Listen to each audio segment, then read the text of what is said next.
anak dan bunda.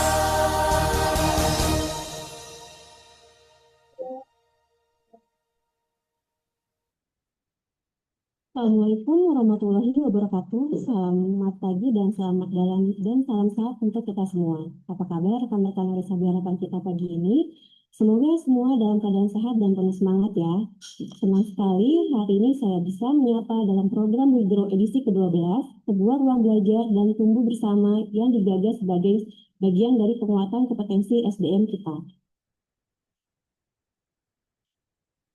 Sebelumnya, perkenalkan saya Dina dari tim kerja pendidikan dan pelatihan. Fokus pekerjaan saya adalah sebagai admin sistem manajemen pembelajaran online SIPPP Harkit dan juga di bagian operasional kegiatan perpustakaan diklat. Jadi bagi rekan-rekan semuanya yang membutuhkan informasi jurnal elektronik dan akses ke perpustakaan digital karya Sabda Harapan kita dapat menghubungi saya di ekstensi 5126. Saya akan memandu acara kurang lebih selama 45 menit ke depan. Jangan lupa rekan-rekan dapat mencatat insight yang didapatkan pada sesi ini agar bisa langsung dipraktikkan di tempat kerjanya masing-masing ya. Di sesi singkat tapi bermakna ini, kita akan membahas topik yang sangat menarik, yaitu From Healing to Feeling, Hospitality Service That Heals. Pelayanan kesehatan bukan hanya tentang menyembuhkan atau healing, tetapi juga menghadirkan kenyamanan dan pengalaman yang bermakna bagi pasien. Bagaimana hospitality bisa menjadi kunci untuk meningkatkan kualitas layanan? Untuk menjawab pertanyaan ini, telah hadir bersama kita narasumber yang inspiratif, yaitu Dr. Nala Shihab, spesialis dermatologi, venereologi, dan estetik, Fellow of Indonesian Society of Dermatology and Venereology Medical Doctor. Beliau adalah Deputi General Manager Ngurah Wellness and Aesthetic Center yang pada kesempatan kali ini akan memberikan sharing session dari pengalaman beliau di Ngurah Wellness and Aesthetic Center. Tanpa berpanjang lebar, mari kita sambut Dr. Nala Shihab untuk membawakan materinya. Untuk Dr. Nala Shihab, waktu layar dipersilahkan. Eh, Terima kasih. Assalamualaikum warahmatullahi wabarakatuh. Selamat pagi teman-teman semua. Terima kasih, senang sekali saya diundang oleh tim RSHB Harapan Kita untuk sharing sedikit mengenai hospitality di Ngurasan Wellness and Aesthetic Center.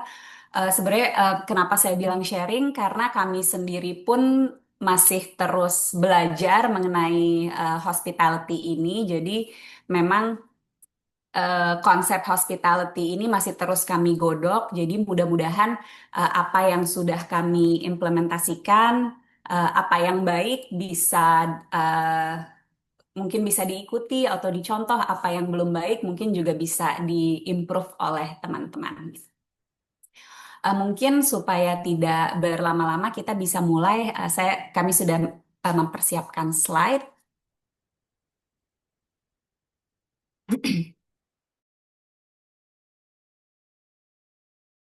share dari tim saya.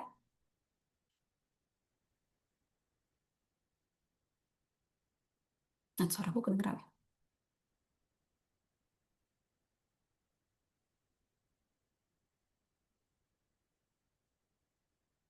Suara saya cukup terdengar jelas ya? Terdengar, Dok. Oke, terima kasih. Ya, jadi memang judul dari presentasi kali ini adalah From Healing to Feeling. Jadi eh, kenapa kami memilih judul ini? Karena memang sebenarnya hospitality itu adalah konsep yang cukup baru di mungkin di layanan kesehatan. Mungkin hospitality itu sendiri bukan konsep yang baru untuk di sistem layanan yang lain gitu. Hospitality itu sebenarnya apa sih? Jadi kalau misalnya kita melihat dari arti katanya itu sendiri, hospitality itu tuh diambil dari kata hospes, itu sebenarnya bahasa Latin yang artinya eh, tamu gitu. Jadi hospitality itu adalah suatu layanan, memberikan layanan yang baik terhadap tamu gitu. Jadi sebenarnya memang konsep hospitality ini sudah sangat umum di layanan-layanan yang lain. Biasanya tuh ya di layanan eh, misalnya di layanan restoran, layanan perhotelan gitu. Tapi memang kalau misalnya di layanan kesehatan itu Selama ini di rumah sakit kita memang Ah, masih ikut Zoom ya. kita masih memfokuskan kepada tentunya memberikan layanan kesehatan yang terbaik gitu. Jadi layanan hospitality, layanan keramahan itu memang belum menjadi fokus utama. Jadi biasanya itu memang layanan hospitality itu masih menjadi seperti hanya hanya tersier saja gitu. Tapi di sini ini yang ingin kita fokuskan adalah sebenarnya sekarang bagaimana caranya supaya kita gitu di rumah sakit atau di layanan-layanan kesehatan bisa memberikan from healing. Jadi tidak hanya healing saja yang bisa kita tawarkan untuk kepada pasien atau klien-klien kita, tapi juga memberikan feeling yang baik kepada klien-klien ataupun pasien-pasien kita. Slide. Ya, jadi mungkin sedikit tentang Ngurasan Wellness and Aesthetic Center. Mungkin di sini teman-teman ada yang sudah tahu, ada yang belum tahu. Jadi Ngurasan Wellness Aesthetic Center atau kami singkat NSWAC ini adalah proyek inisiatif dari Kementerian Kesehatan yang memang kami itu didesain untuk menjadi pilot project blueprint untuk program eh, yang dapat menjadi standar apabila nanti ada rumah sakit vertikal lainnya yang ingin membuat layanan wellness dan estetik. Jadi kami diharapkan dan saat ini juga berusaha untuk mengintegrasikan layanan-layanan kesehatan berkelas dunia, tapi juga tetap menggabungkan kearifan lokal dalam memberikan layanan kesehatan yang komprehensif dan memuaskan, terutama dalam bidang wellness dan estetik. Jadi saat ini kami punya 4 Center of Excellence. Yang pertama itu adalah wellness, dan di dalam wellness itu sendiri kami ada berbagai macam layanan. Yang paling utama itu adalah medical check-up, lalu ada vaksinasi, immune booster, hyperbaric therapy, ada layanan gizi klinik, dan saat ini yang sebentar lagi akan launching adalah layanan sleep study dan uh, well breathe. Jadi itu untuk membantu berhenti merokok.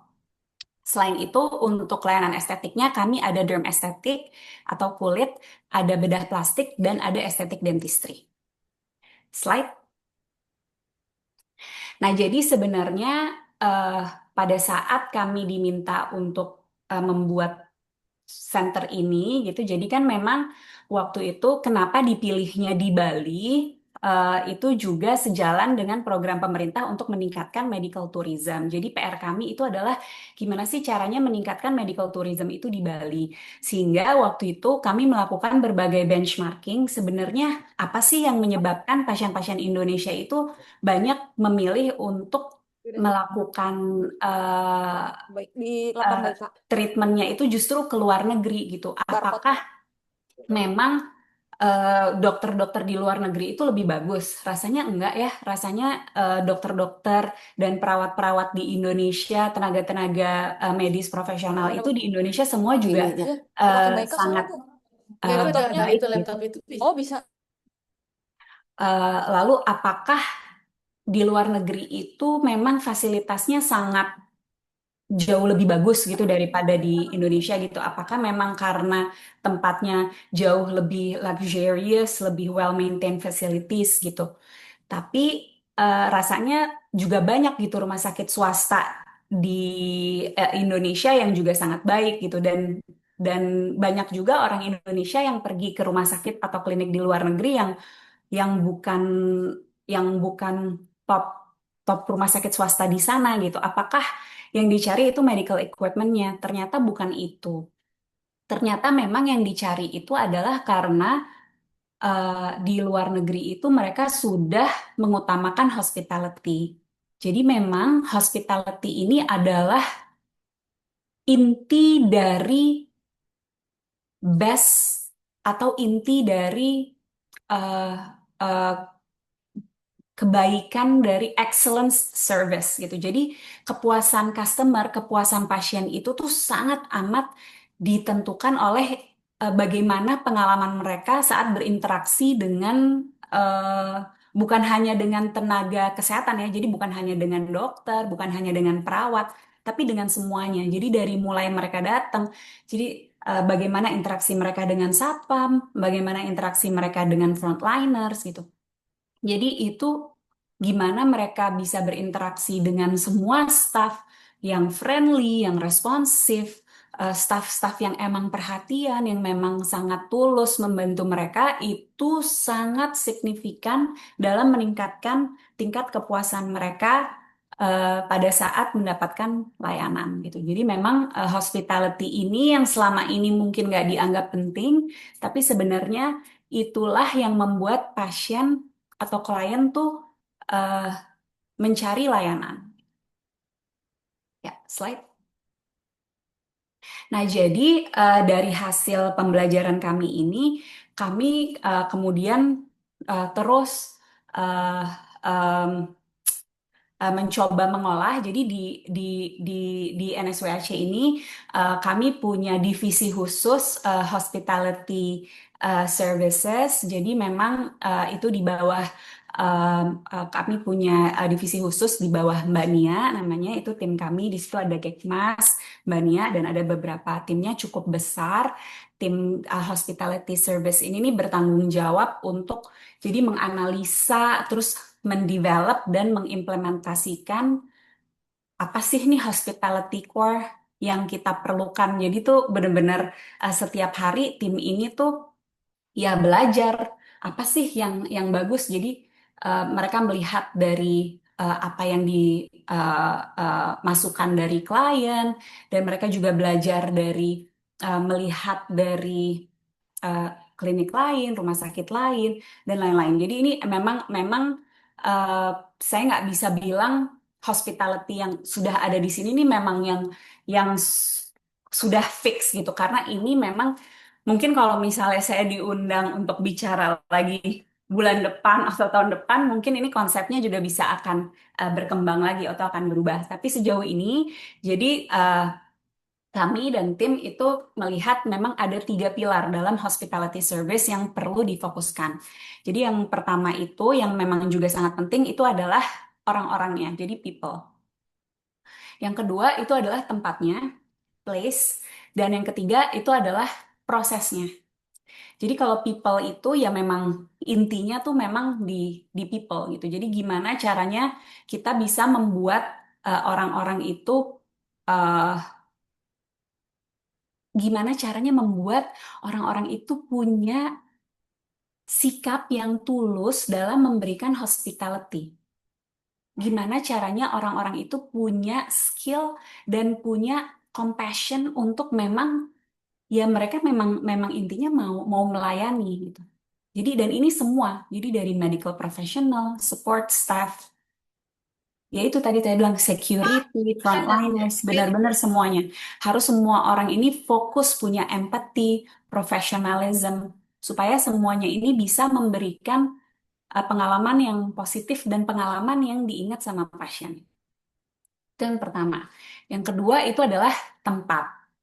Jadi tempat ini juga makanya itu memang eh, NSWAC ini kita juga sangat memikirkan sih gimana mendesain tempat yang benar-benar nyaman, tempat yang bersih, yang harum, yang memang eh, tapi memang kan kalau di NSWAC ini kita konsepnya makanya tadi saya juga sebutnya lebih sering menyebut klien daripada pasien karena memang eh, rata-rata yang datang ke sini itu memang pasien sehat gitu. Tapi saya rasa hospitality ini nggak perlu hanya di pasien, hanya di klien sehat gitu, tapi pun di terutama bahkan saya rasa pasien-pasien sakit pun mungkin lebih butuh tempat yang nyaman gitu. Jadi memang place ini justru lebih perlu difikirkan gitu untuk di rumah-rumah sakit gitu bahwa ya kenyamanan pasien itu jauh harus lebih difikirkan gitu.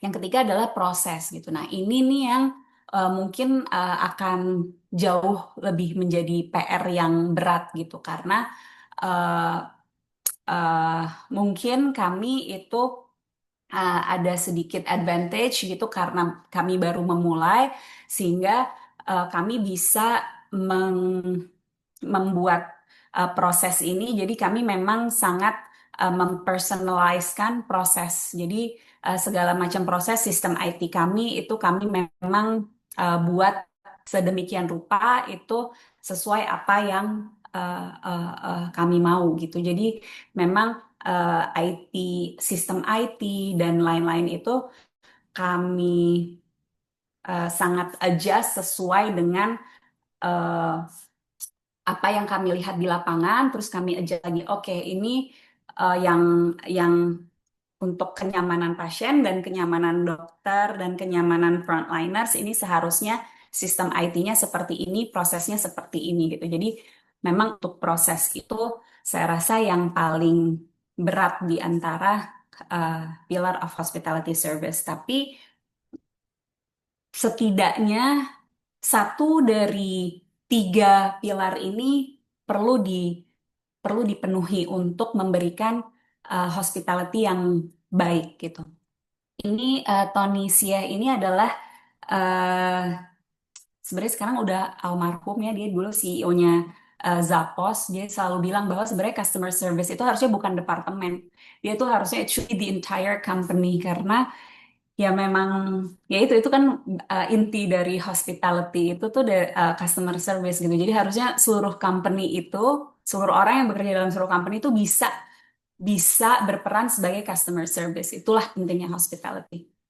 Oke, next. Ya, ini saya akan bahas satu persatu tentang gimana kami train masing-masing people, place, and proses ini, gimana caranya kami bisa memfokuskan hospitality tiga pilar ini. Yang pertama itu dari segi people. Next. Ya, jadi em, kami percaya bahwa people dalam poin dari hospitality service people ini kami bagi menjadi dua. Jadi ada internal service quality dan external service quality. Kenapa kami bagi menjadi dua? Karena jadi sorry, sebelumnya saya mau mendefinisikan dulu apa itu yang internal service quality dan apa itu external service quality. Jadi internal service quality itu adalah eh, bagaimana manajemen itu berusaha untuk membuat staff-staff, jadi seluruh pegawai yang bekerja di NSWAC itu untuk merasa nyaman saat bekerja dan memiliki rasa kebersamaan, memiliki rasa cinta, rasa memiliki terhadap NSWAC. Jadi kami berharap ketika mereka merasa nyaman, ketika mereka merasa bahagia saat bekerja, ketika tidak ada uh, toxic environment di NSWAC, mereka bisa men-share visi dan misi yang sama dan semua punya tujuan yang sama untuk mengembangkan NSWAC. Jadi ini sebenarnya uh, inti dari hospitality itu memang kami juga menitik beratkan kepada internal service quality. Jadi banyak sekali kegiatan-kegiatan yang kami fokuskan kepada internal service. Yang kedua, kalau external service itu memfokuskan kepada layanan-layanan non-medis yang difokuskan untuk memberikan kenyamanan, kepuasan, dan pengalaman-pengalaman yang baik untuk pasien, klien, dan pengunjung-pengunjung yang datang ke NSWAC. Jadi kalau internal itu lebih untuk staffnya, kalau eksternal itu lebih untuk mereka yang datang ke NSWAC. Kenapa kami merasa penting sekali untuk internal eh, sangat dipikirkan itu karena ada tuh quote yang bilang bahwa em, empty cup itu nggak bisa nge-pour something kayak there is no kalau misalnya kita tuh nggak punya compassion, nggak ada yang bisa kita share, itu ya ya akan sangat kelihatan gitu. Jadi ketulusan itu tuh nggak bisa dibuat-buat. Kalau misalnya pegawainya tuh nggak bahagia, gimana caranya mereka mau membahagiakan orang lain. Jadi buat kami itu sangat penting untuk membahagiakan pegawainya terlebih dahulu gitu. Jadi memang kami selalu merasa bahwa SDM yang berkualitas, SDM yang happy itu memegang peranan yang sangat penting untuk memberikan servis yang baik gitu. Next.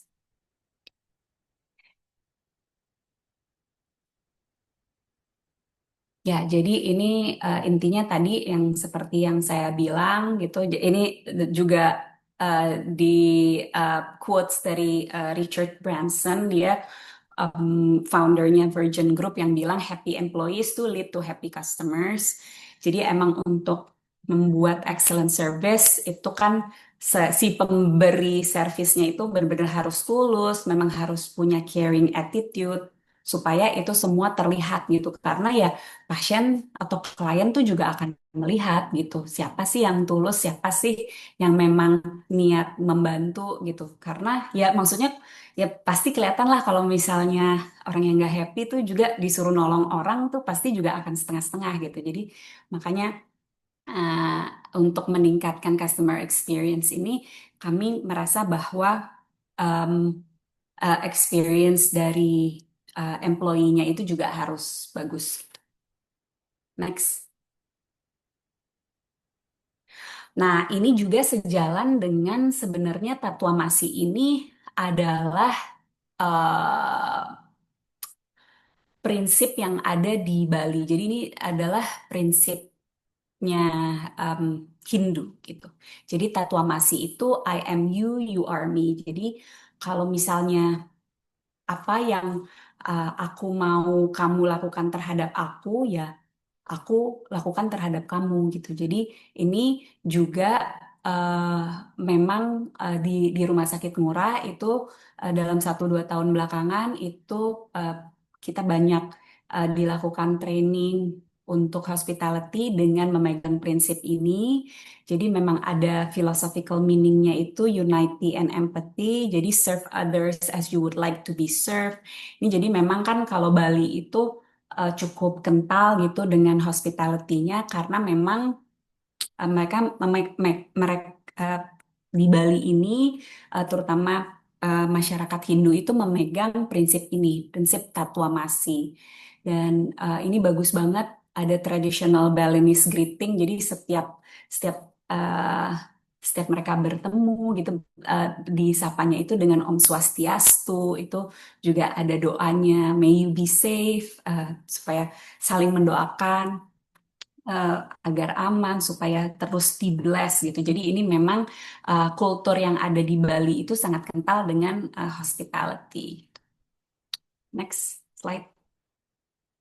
Nah, ini contoh-contoh hospitality service internal yang kami lakukan. Jadi memang uh, terus-terusan ini continuous staff training dan development kami juga mengundang. Jadi selain memang um, trainingnya ini dilakukan internal oleh tadi tim hospitality service internal yang ada di NSWAC, tapi kami juga biasanya mengundang dari berbagai macam. Jadi hospitality ini ya karena memang belum banyak ada di rumah sakit, jadi memang kami mengundang hospitality training itu tuh dari bank, dari hotel, dari dan berbagai macam. Lalu kami melakukan benchmarking, kami melakukan ya dengan industri profesional, kami bikin SOP, kami bikin gathering juga dengan rumah sakit murah. Next slide. Terus juga ya ini kami banyak melakukan team building, kita bikin olahraga bareng, kemarin juga ngerayain 17 Agustus, waktu itu ada New Year, buka puasa dan lain-lain, kita pergi ke ada area di Bali dan lain-lain. Jadi ini salah satu untuk team building. Slide. Nah, untuk eksternalnya, ini kita juga bikin, gimana caranya kita bikin holistic customer care experience. Kita punya uh, interaktif chatbot. Ini kalau yang ini 24 jam, tapi kalau untuk call centernya sejauh ini kita masih working hours. Ini kita bikin ada WhatsApp reminder untuk mengkonfirmasi appointment. Kita punya empathy call. Empathy call itu apa? Jadi untuk semua pasien-pasien setelah mereka melakukan treatment di NSWAC itu kita selalu ada follow up service yang untuk tanya gimana pengalamannya setelah di NSWAC, ada masukan atau ada kritik dan lain-lain. Jadi kita selalu selalu kita ada empathy call. Jadi selalu ada pertanyaan dan inilah yang kemudian uh, ya jadi masukan buat kita untuk perbaikannya. Lalu ada reminder, ada feedback, inquiry dan lain-lain, ada customer satisfaction survey dan lain-lain.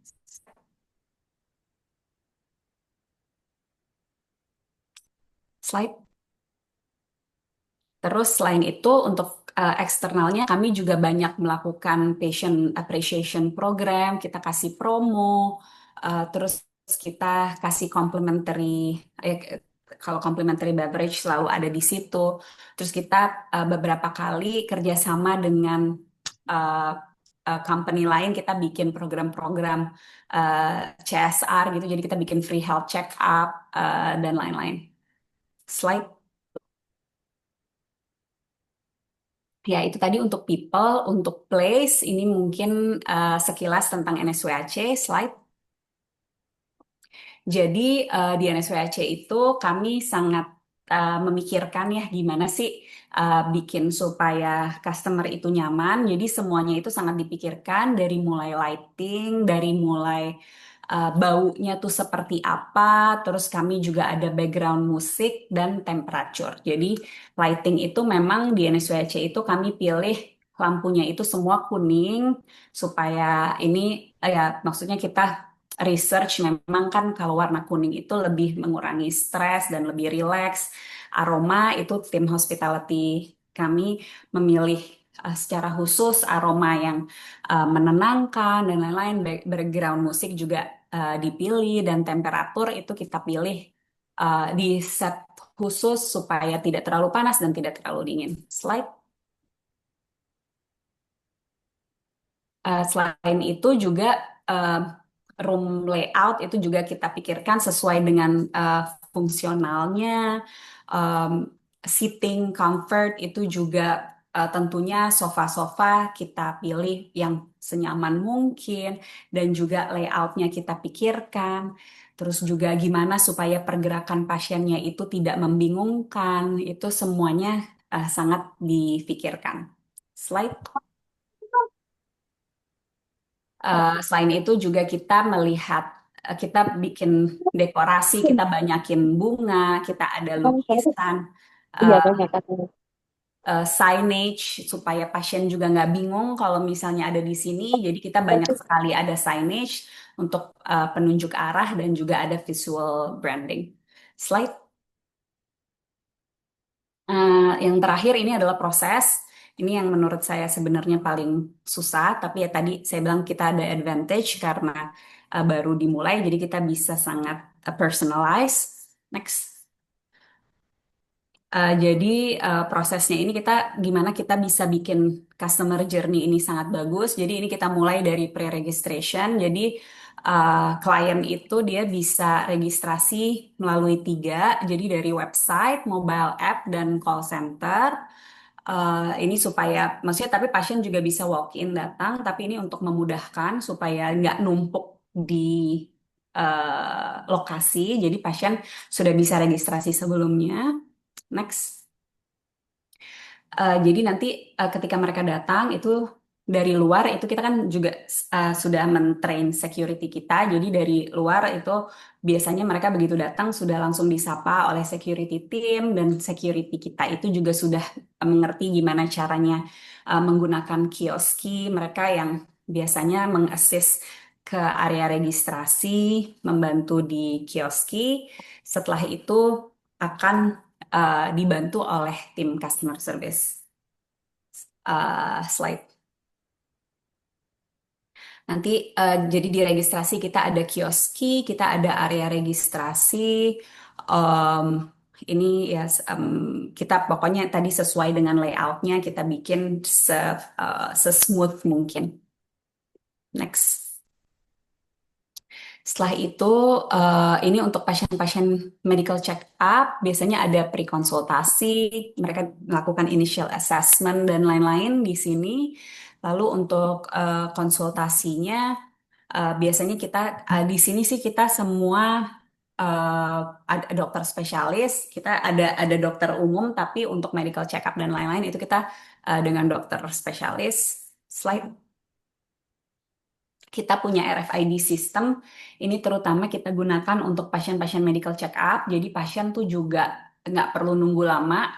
Mereka udah tahu mereka ada di urutan keberapa, sehingga jadi pasien untuk medical check up mereka menggunakan gelang dan mereka langsung tap di RFID monitor, mereka udah tahu mereka ada di mana. Dan untuk payment kita itu sangat mengencourage patient untuk cashless. Jadi kita pakai kartu, pakai QRIS, pasien juga bisa uh, transfer gitu. Slide.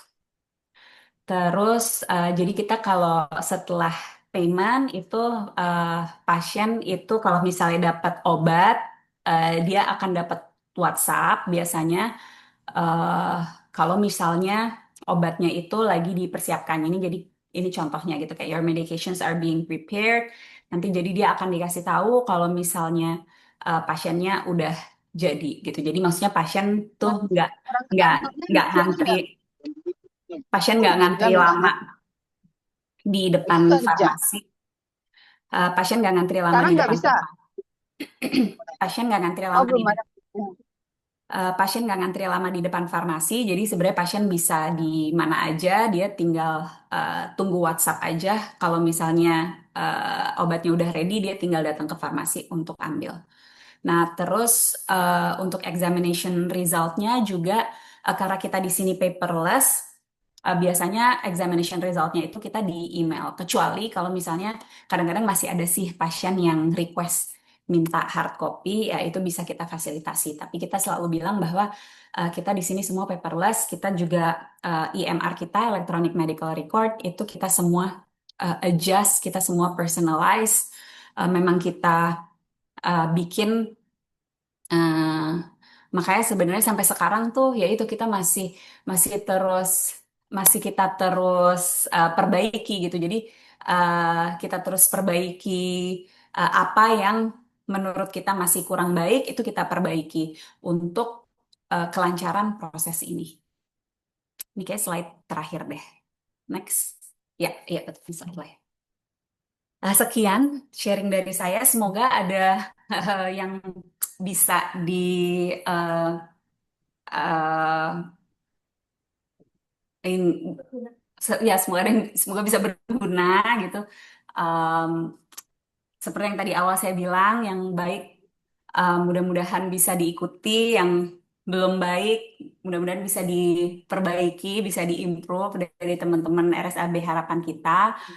Kami pun masih terus mengimprove karena ya saya rasa memang topik hospitality ini terus berkembang seiring ini ya, seiring waktu tuh kayaknya masing-masing eh, inilah kebutuhan klien tuh selalu berkembang. Jadi ya kita ya mengikutilah sesuai dengan perkembangan zaman gimana gimana eh, proses yang paling baik gitu, gimana kenyamanan pasien dan lain-lain. Karena ya gimana pun juga kita semua berada pada bidang ini gitu kita memang dari awal gitu mau berada pada layanan kesehatan kita kan ya emang tujuannya untuk membantu pasien tapi ya gitu gitu selain selain kita membantu mereka healing mungkin sekarang bisa dibantu juga dengan menambah memberikan feeling juga gitu karena pasien itu atau klien itu tuh akan selalu mengingat rasanya gitu. Jadi kadang-kadang tuh mereka tuh juga nggak ingat apa yang kita bilang sih gitu. Jadi eh, tapi mereka ingat apa rasanya gitu. Oh kemarin ke RSAB harapan kita tuh happy banget deh soalnya ini ya eh, perawatnya baik banget. Kalau ditanya, oh emang perawatnya ngomong apa? Nggak akan inget perawatnya ngomong apa. Nggak inget sih perawatnya ngomong apa, tapi rasanya happy banget gitu. Jadi emang feeling itu akan terus diingat oleh pasien gitu. Tapi apa yang kita ucapkan itu ya mungkin nggak diingat gitu. Jadi memang feeling tuh akan terus terasa. Jadi makanya tadi yang saya bilang bahwa kita harus selalu tulus, harus selalu genuine, dan itu memang harus terus dilatih. Dan nggak bisa, ketulusan itu nggak bisa dibuat-buat gitu. Karena ketulusan tuh ya memang karena datangnya dari hati, harus harus terus dilatih. Terima kasih. Ya. Baik, terima kasih banyak Dr. Nala Shihab atas penyampaian materi yang sangat insightful. Semoga sharing session hari ini bermanfaat bagi rekan-rekan di harapan kita. Baik, selanjutnya sekarang kita masuk ke sesi kedua, yaitu tanya jawab interaktif. Silakan bagi rekan-rekan yang ingin bertanya, silakan untuk bisa raise hand atau menuliskannya di kolom chat.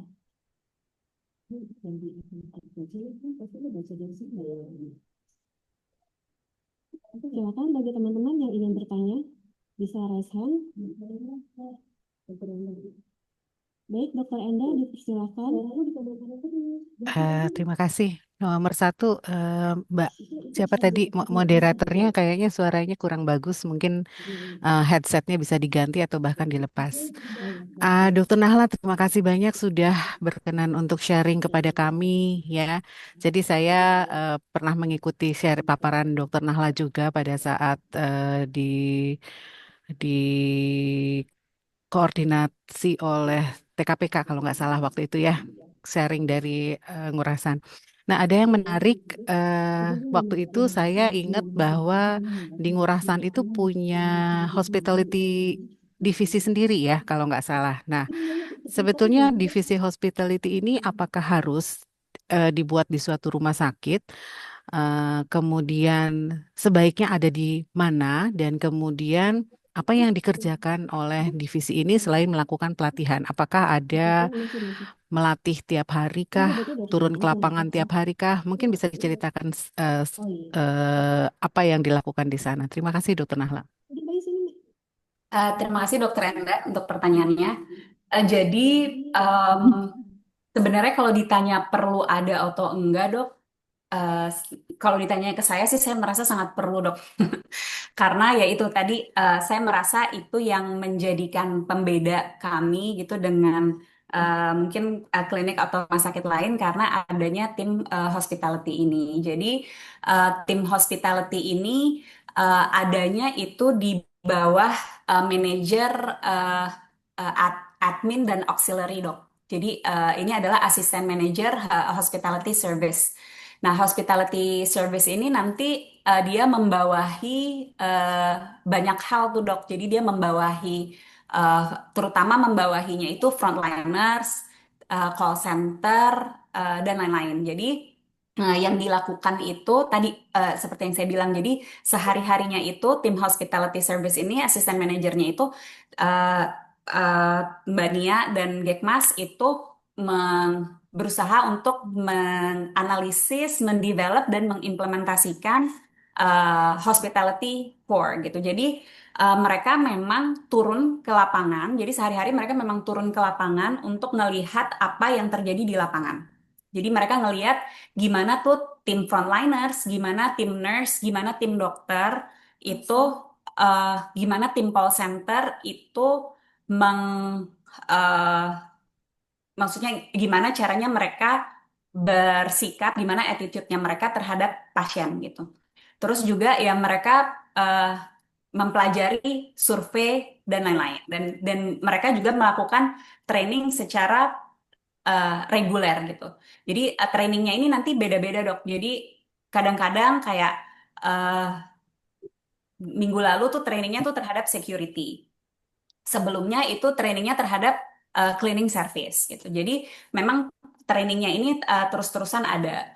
Dan jadi menurut saya ini penting banget untuk ada karena ya itu sebenarnya hospitality itu kadang eh, nggak terlalu dianggap penting, tapi sebenarnya em, itu salah satu kunci untuk pasien eh, puas, happy dan mau balik lagi ke sini gitu. Jadi kurang lebih seperti itu dok. Semoga semoga semoga menjawab pertanyaannya dokter Enda. Terima kasih, Dok. Baik, terima kasih Dokter Enda atas pertanyaannya. Bagi teman-teman yang lain, ada lagi yang ingin bertanya, silakan raise hand. Kayaknya ada pertanyaan di chat, Oh, di boleh saya kolom baca? chat ya. Baik, saya izin saya bacakan ya. Ya.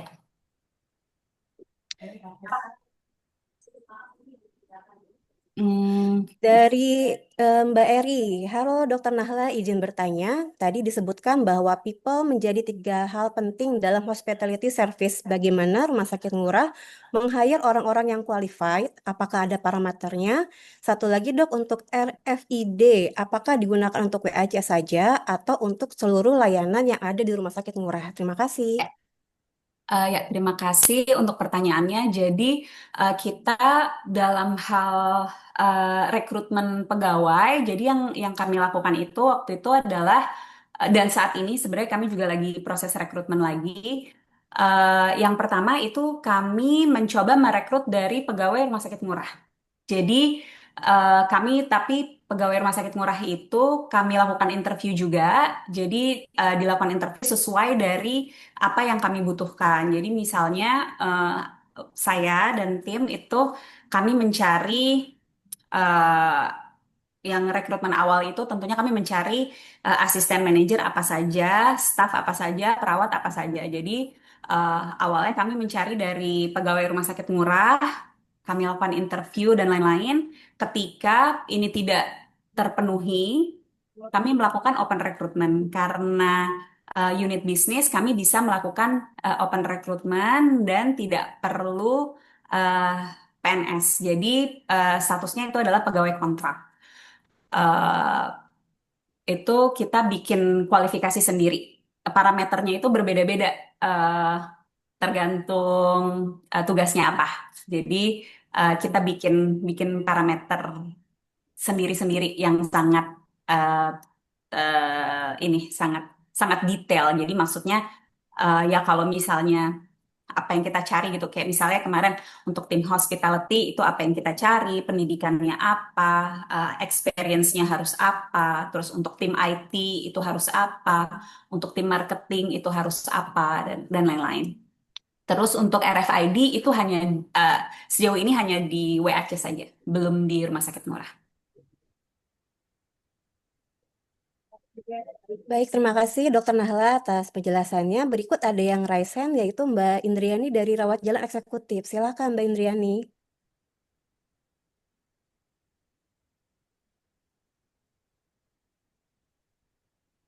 Dok, Silakan baik. Mbak Indriani. Iya, terima kasih paparannya sangat menarik dan inspiring sekali. Sepertinya, tapi saya ini memastikan sepertinya Ngurah ini sudah menerapkan medical tourism. Itu betul apa enggak? Dan karena kan ini kan kita di tengah-tengah gempuran tuntutan medical tourism karena kiblat kita khususnya di Indonesia ingin seperti rumah sakit di Singapura dan juga Malaysia, sehingga masyarakat itu nggak mesti harus berobat ke luar negeri gitu kan. Nah, gimana menurut dokter dan juga penerapan di rumah sakit murah dalam uh, uh, mengaplikasikan kualitas klinis uh, dari sisi medis pasien dengan feeling pengalaman pasien sehingga balance dan juga secara kualitas juga terjaga. Seperti itu sih. Dan gimana sih cara untuk sudah sampai kalaupun memang rumah sakit murah sudah di tahap itu sudah mengimplementasikan medical tourism di Denpasar, boleh nggak kasih tips uh, gimana nih untuk kita juga bisa uh, seperti di sana. Terima kasih, Dok. Ya, terima kasih pertanyaannya. Jadi memang kalau misalnya ditanya apakah sudah menerapkan konsep medical tourism, sudah usahanya sih sudah dari lama gitu untuk meningkatkan medical tourism itu gitu. Jadi kenapa terus akhirnya dibuka unit bisnis Wellness and Aesthetic Center ini juga sebenarnya salah satu usaha untuk meningkatkan medical tourism itu gitu. Nah, sejauh ini sebenarnya memang eh, yang datang ke Oke, mungkin saya bicaranya bukan yang datang ke rumah sakit murah dulu. Mungkin saya bicaranya yang datang ke NSWAC dulu. Sejauh ini yang datang ke NSWAC itu eh, 30% itu pasien asing. Jadi 30% pasien asing, 70% itu masih pasien Indonesia. Pasien asing yang datang ke NSWAC itu kebanyakan itu adalah dari Australia. Jadi pasien-pasien Australia yang ingin terutama melakukan tindakan-tindakan estetik. Jadi melakukan tindakan bedah plastik atau gigi ataupun kulit gitu. Jadi eh, apa yang kami lakukan tentunya itu adalah marketing. Jadi ini yang kadang-kadang eh, belum dilakukan oleh rumah sakit pemerintah dan ini memang yang saya rasa masih apa ya? Masih tidak dianggap penting oleh eh, mungkin bukan tidak dianggap penting, tapi mungkin karena selama ini tuh dianggap tabu untuk melakukan marketing mengenai layanan kesehatan gitu. Jadi kan memang kita banyak terbentur oleh aturan-aturan bahwa tidak boleh nih melakukan marketing untuk layanan kesehatan, nggak boleh nih marketingin dokter ini dan lain-lain. Tapi pada kenyataannya di rumah sakit lain di luar negeri itu kenapa bisa medical tourismnya jalan banget? Kenapa sih bisa orang-orang Indonesia sampai ke Penang, ke Malaysia, ke Singapura? Yaitu karena marketingnya jalan banget. Karena ya orang Indonesia tahu ada dokter bagus, murah, rumah sakit ini murah, di Penang rumah sakitnya murah. Itu karena marketingnya bagus. Nah, jadi menurut saya gimana caranya supaya medical tourism ini bisa bagus, yaitu kita marketingnya harus bagus, yaitu kita emang harus ada kerjasama yang bagus antara Kementerian Kesehatan, Kementerian Pariwisata, dan lain-lain gitu. Ini yang menurut saya memang perlu kerjasama dan tanggung jawab dari pemerintah juga untuk meningkatkan ini gitu. Nah, ini juga yang masih menjadi eh, PR bagi kami gitu. Nah, untuk di rumah sakit murah sendiri. eh Pasien asing yang datang untuk berobat ke sana itu memang pasien asing yang tinggal di Bali, setahu saya. Jadi memang belum ada pasien asing yang datang dari luar negeri khusus untuk berobat ke murah gitu. Jadi memang kan sebenarnya kan maksudnya kan konsep medical tourism itu kan yang diinginkan adalah pasien datang, turis datang dari luar berobat khusus ke rumah sakit. Jadi maksudnya tujuan turismenya dia itu kan untuk berobat. Nah, itu memang eh, belum, setahu saya belum ada gitu. Cuman yang kalau yang ke NSWAC itu sudah ada untuk estetik. Jadi untuk datang untuk ke bedah plastik, untuk ke gigi, dan untuk ke kulit itu sudah ada dari pasien-pasien dari eh, Australia terutama. Pasien-pasien dari Australia yang memang itu lagi-lagi kenapa mereka datang ke sini karena harganya lebih murah di Bali daripada di Australia gitu. Baik, terima kasih Makasih Dokter dok. Nahla atas penyampaiannya. Bagaimana Mbak Indriani? Iya, Sudah cukup terima jelas kasih. ya? Oke, baik izin saya lanjut untuk pertanyaan di kolom chat. Ada pertanyaan dari Komite Keperawatan, yaitu berdasarkan survei yang dilakukan NSWAC, apa sih yang membuat internal karyawan bahagia dan merasa memiliki sehingga bisa melayani pelanggan eksternal dengan tulus? Sebenarnya ini cukup simpel sih kalau menurut saya. Jadi apa yang bikin karyawan bahagia itu ketika mereka benar-benar merasa dilibatkan. Jadi eh, kami itu sangat melibatkan karyawan. Jadi pendapatnya mereka itu sangat kami dengarkan. Jadi eh, apa ya? Jadi itu benar-benar ya mungkin juga salah satu yang bikin ini lebih lebih lebih mudah gitu untuk mengimplementasikan ini karena kan ya kami di sini tuh masih belum terlalu banyak gitu karyawannya. Total total karyawan kami tuh masih kurang dari 100. Masih kurang dari 100 gitu. Jadi eh di sini tuh kita tuh setiap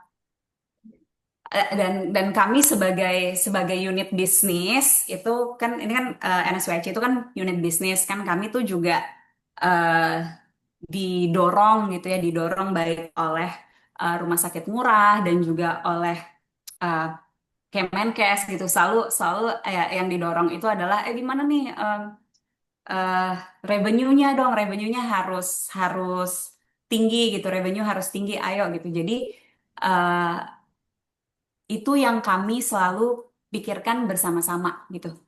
Jadi eh, kita selalu pikirin itu bareng-bareng. Apa sih sebenarnya nih yang bisa kita improve dari sini gitu. Jadi kami selalu mendengarkan apa masukan dari karyawan gitu. Jadi they feel very appreciated gitu. Jadi semua emang kami dengarkan. Jadi tuh emang mereka ngerasa oh iya emang emang pendapat pendapat saya tuh didengerin kok ternyata emang bener kok apa masukan saya tuh ternyata didengerin gitu apa yang saya bilang tuh didengerin jadi mereka ngerasa sebagai eh, bagian dari NSWAC bahwa oh iya saya ikut memajukan NSWAC karena kemarin nih saya kayak gini gitu terus ya intinya sih memang perlu perlu manajemen yang mendengarkan hmm, karyawan-karyawannya gitu sih. Kayaknya itu sih yang bikin bikin mereka tuh punya sense of belonging, ada sense of responsibility juga gitu. Baik, terima kasih Dokter Nahla. Ada lagi pertanyaan satu, yaitu izin bertanya Dokter, menurut pengalaman di NSWAC, apa yang lebih berdampak besar terhadap kepuasan pasien? Apakah hospitality training staff internal atau eksternal empathy call? Yang paling berdampak internal karena eh, empathy call itu juga sangat bergantung dari training internal karena maksudnya em, oke, jadi empathy call itu juga kan bergantung dari gimana caranya call center itu menelpon customer. Jadi kalau misalnya mereka teleponnya tuh juga nggak benar, pasien tuh juga nggak senang jawabnya gitu. Itu yang pertama. Terus yang kedua, eh, kadang-kadang kita tuh juga pas awal-awal empathy call itu susah banget. Empathy call itu susah banget karena apa? Kadang-kadang telepon tuh nggak diangkat juga sama klien. Jadi tuh ini nih baru setelah kita trial and error tuh baru kita menemukan strategi gimana supaya empathy call itu berjalan. Jadi pas awal-awal tuh empathy call tuh susah banget karena sebenarnya konsep empathy call tuh dari awal kita mulai itu kita tuh udah berencana pokoknya harus banget nih kita punya empathy call harus banget setiap pasien yang habis layanan tuh kita tanya gimana mereka pengalamannya gitu. Tapi pas awal-awal tuh susah banget eh, telepon-telepon pasien nggak pernah diangkat gitu. Tapi akhirnya kita tuh setelah trial and error, akhirnya kita eh, menemukan nih strateginya gitu. Akhirnya bahkan ada beberapa pasien tuh yang kita perlu dokter yang melakukan empathy call. Jadi bukan call center. Kadang-kadang tuh pasien nggak mau ditelepon sama call center. Jadi kita sekarang punya dokter umum yang memang khusus untuk melakukan empathy call. Jadi pertama kita harus teks dulu, kita WhatsApp dulu. Kita eh, teks ke pasiennya, kita bilang bahwa ini dokter ini dan teksnya itu harus dari nomor yang verified. Karena ya jujur saya pun juga malas ya dapat telepon dari nomor nggak jelas. Kita kan sekarang Dapat telepon dari nomor nggak jelas nggak pernah ngangkat. Jadi kita gitu, jadi kita teks dulu, menjelaskan kita siapa, tujuan kita mau telepon apa, bilang kita dokter, baru mau diangkat. Gitu. Jadi em, ya makanya menurut saya yang paling utama itu training internal, baru kita bisa ke eksternal. Baik, eh, kenapa, Mbak? Oke, baik. Terima kasih Dokter Nala atas penyampaian materi dan insight-nya. Sebelum kita tutup acara, izin untuk kita berfoto bersama ya Dok ya. Oh ya, Bagi rekan-rekan yang sudah join Zoom, dimohon untuk membuka Karena aku kameranya recording nggak biar bisa kita bisa nggak bisa foto nutup, bersama. Mbak. deh.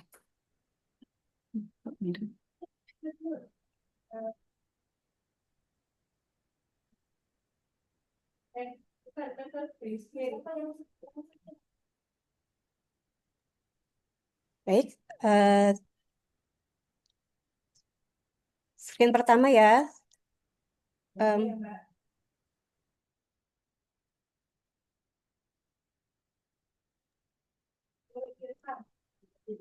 Oke, baik. Dimulai. 1, 2, 3. Sekali lagi. 1, 2, 3. Layar satu lagi ya. 1, 2, 3. Oke, terima kasih teman-teman semua. Terima kasih. Baik, saya izinkan menyimpulkan untuk materi sharing session hari ini bahwa pelayanan hospitality bukan hanya sekedar pelengkap, melainkan menjadi ruh yang menghidupkan seluruh proses pelayanan kesehatan. Dengan 3 pilar utama, yaitu people, place, dan proses, kita dapat menghadirkan pengalaman yang menyeluruh mulai dari keramahan dan empati tenaga layanan, kenyamanan lingkungan yang menenangkan hingga proses yang efisien dan berstandar internasional. Semua ini menegaskan bahwa dari healing to feeling, setiap sentuhan pelayanan ditujukan untuk menghadirkan kenyamanan, kepuasan, serta pengalaman yang berkesan bagi setiap pasien dan pengunjung. Baik rekan-rekan semua, tidak terasa kita sudah di penghujung acara WeGrow edisi ke-12. Terima kasih atas partisipasinya. Semoga sesi ini memberikan inspirasi dan energi baru untuk kita semua. Ingat selalu moto kita, small steps, big change. Sampai jumpa di WeGrow edisi 13. Mari terus bertumbuh bersama karena where people grow, team thrives. Wassalamualaikum warahmatullahi wabarakatuh. Selamat pagi dan selamat beraktivitas. Makasih Dokter Nahla. Terima kasih Dokter Nahla. Terima kasih Dokter Nahla. Terima kasih semua. Terima kasih, Dok.